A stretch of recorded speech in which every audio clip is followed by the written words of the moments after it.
Pierre et la sorcière, un conte d'origine flamande, écrit par Gilles Bizouerne et illustré par Roland Garrigue. Il était une fois, rien qu'une fois, une sorcière, une terrible sorcière, qui vivait dans une forêt près d'un village. Au village, les parents disaient à leurs enfants « Ne t'approche jamais de la forêt, sinon la sorcière t'attrapera et te mangera. » Tout le monde avait peur de la sorcière. Tout le monde, sauf Pierre. Pierre était un galopin qui n'avait peur de rien. À la rivière, il attrapait des grenouilles. Dans les prés, il courait après les vaches. Il aimait se bagarrer avec les copains, pédaler sur son vélo sans les mains. Il était foufou, un vrai casse-cou. À l'orée de la forêt, il y avait un magnifique pommier. Un matin, Pierre voit les pommes brillantes. Elles sont mûres à point. Il en a trop envie, c'est plus fort que lui. Le voilà déjà qui grimpe à l'arbre, s'assied sur une branche et croque dans une pomme. Au même moment, Pierre voit une vieille femme sortir de la forêt. Elle est toute voûtée, ses cheveux sont pleins de nœuds, elle a un nez allongé, une bouche tordue et des doigts griffus. Pierre la reconnaît, c'est la sorcière. Tralala, tralala, l'air, sorcière, j'ai pas peur de toi. Tralala, tralala, l'air, sorcière, tu ne m'attraperas pas. Pour attraper Pierre, la sorcière dit d'une voix toute douce. Qu'est-ce que tu me chantes là? C'est méchant de dire ça. Moi, je ne suis qu'une pauvre vieille. Comme ces pommes ont l'air savoureuses. Tu m'en donnes une?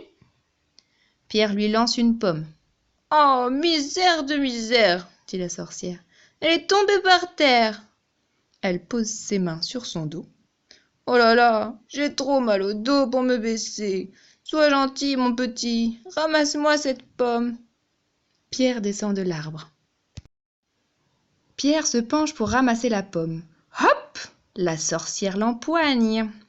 Zou! Elle le jette dans son sac et elle ferme le sac avec une ficelle et le pose sur son épaule. T'as vu, gamin? Je t'ai bien eu. La sorcière s'enfonce dans la forêt profonde. Elle marche en ricanant, elle marche en chantant. Croquis croquas, c'est moi la plus rusée. Croquis croquas, je vais me régaler. Enfermé dans le sac, Pierre a peur. Il a le cœur qui bat fort, c'est tout noir. En chemin, la sorcière a envie de faire pipi. Elle pose le sac et cherche un buisson. Pierre entend les pas de la sorcière qui s'éloigne.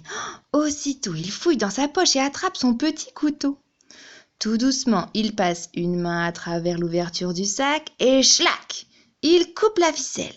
Vite, Pierre sort du sac et met à sa place une bûche, des feuilles mortes et des ronces.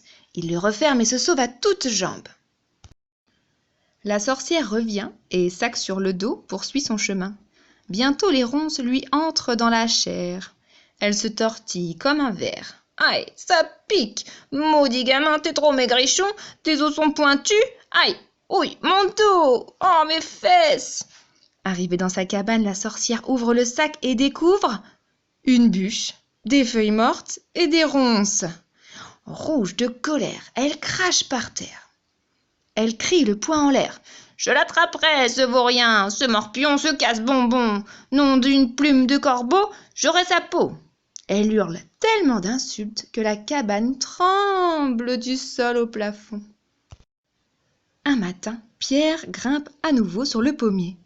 À califourchon sur une branche, il croque dans une pomme. Et qui sort de la forêt? La sorcière.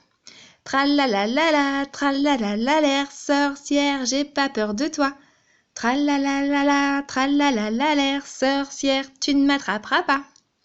La sorcière tombe à genoux, les mains sur le ventre. Ah, voilà 3 jours que je n'ai rien mangé, j'ai trop faim. Mon petit, descends de l'arbre et apporte-moi une pomme. Ouais, c'est ça, répond Pierre. Cause toujours, je te crois pas. Tu veux m'attraper, hein, comme la dernière fois. Mais qu'est-ce que tu vas imaginer, mon petit? C'était juste pour jouer. Je meurs de faim. Je t'en supplie, apporte-moi une pomme. Je te l'apporte, dit Pierre, si tu n'essaies pas de m'attraper. Promis? Oui, promis. Pierre descend de l'arbre. La sorcière est rapide comme l'éclair. Hop, elle l'empoigne. Zou, le jette dans le sac et froute, ferme le sac. Je te tiens, gamin. La sorcière s'enfonce dans la forêt profonde. Elle marche en ricanant. Elle marche en chantant.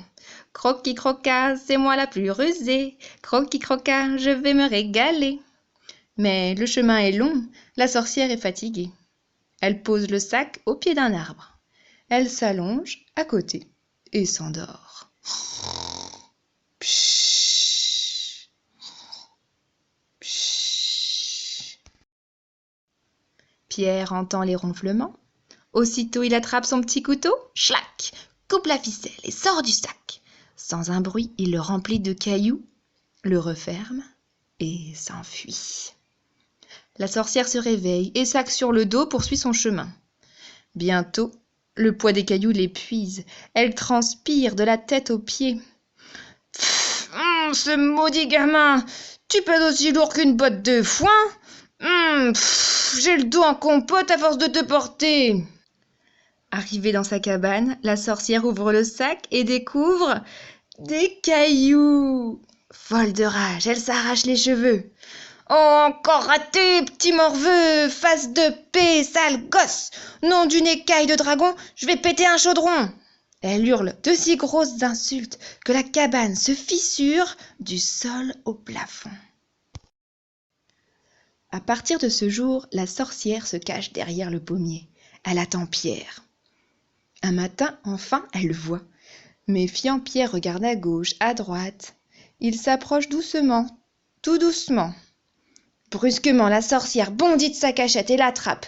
Hop, zou, et froute! Revoilà Pierre enfermé dans le sac. Dit la sorcière. Tu fais moins le malin, gamin. Cette fois-ci, je garde le sac sur moi. Tu ne m'échapperas pas. La sorcière s'enfonce dans la forêt profonde. Elle marche en ricanant. Elle marche en chantant. Croquis croquas, c'est moi la plus rusée. Croquis croquas, je vais me régaler. Dans sa cabane, la sorcière ouvre le sac et découvre Pierre. Toute excitée, elle se frotte les mains. Ce midi, je te mange bien rôti. Allez, entre dans le four, il est déjà chaud. D'accord, dit Pierre. Mais comment je fais pour entrer dans le four? Triple nouille, répond la sorcière. C'est pas incroyable les gamins d'aujourd'hui. Ils sont vraiment pas dégourdis. Je vais te montrer, moi. Regarde-moi, tu fais comme ça.